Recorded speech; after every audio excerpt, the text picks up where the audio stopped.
জগদ্ধাত্রীর পাতা ফাঁদে পা দিয়ে ধরা পড়ে গেল তুষারতীর্থ তলাপাত্র। হ্যাঁ বন্ধুরা, জগদ্ধাত্রী এবার সম্পূর্ণভাবে বুঝে গেছে তার আসল প্রতিপক্ষ কে। কে উর্মিলা মুখার্জির স্মরণে আয়োজিত সেই সাংস্কৃতিক অনুষ্ঠানে উৎসবকে ফাঁসিয়ে নিজের লক্ষ্য পূরণ করতে চাইছে। আর এই সব রহস্যের সূত্র মিলেছে বাবন মণ্ডলের ফোন থেকে। আর তাই জগদ্ধাত্রী চালল এক পাল্টা চাল। জগদ্ধাত্রী নিজের প্রতিপক্ষের নামটা জানতে পেরেও অপেক্ষা করছিল যে কোন দিক থেকে তার ওপরে টার্গেট করা হবে।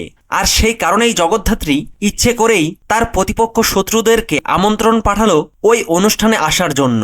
এদিকে তুষারতীর্থ তলাপাত্র ওই অনুষ্ঠানে ঢোকার আগেই তার ভাড়াটে গুন্ডা বাবন মণ্ডলকে বুঝিয়ে দেয় যে কিভাবে গোপনে সে ওই অনুষ্ঠানে ঢুকবে এবং ব্যালকনি থেকে জগদ্ধাত্রীকে সে কিভাবে টার্গেট করবে। দেখা যায় ওই অনুষ্ঠানে সকল অতিথিদের সাথে ছদ্মবেশে বাবন মণ্ডল ওই অনুষ্ঠানে প্রবেশ করে। এমনকি সে বন্দুক হাতে দাঁড়িয়ে পড়ে ব্যালকনিতে।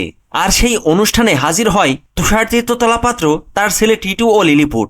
আর এরা যখনই অনুষ্ঠানের মধ্যে প্রবেশ করে তখনই জগদ্ধাত্রী তাদের ওপরে নজর রাখতে থাকে।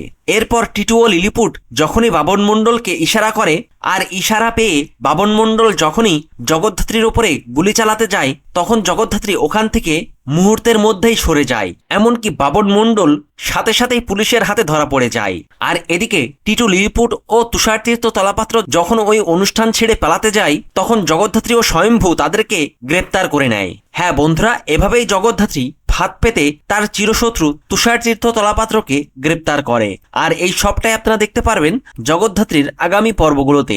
ভিডিওটি ভালো লাগলে লাইক ও শেয়ার করুন আর চ্যানেলটিকে সাবস্ক্রাইব করে সাথে থাকুন। ধন্যবাদ।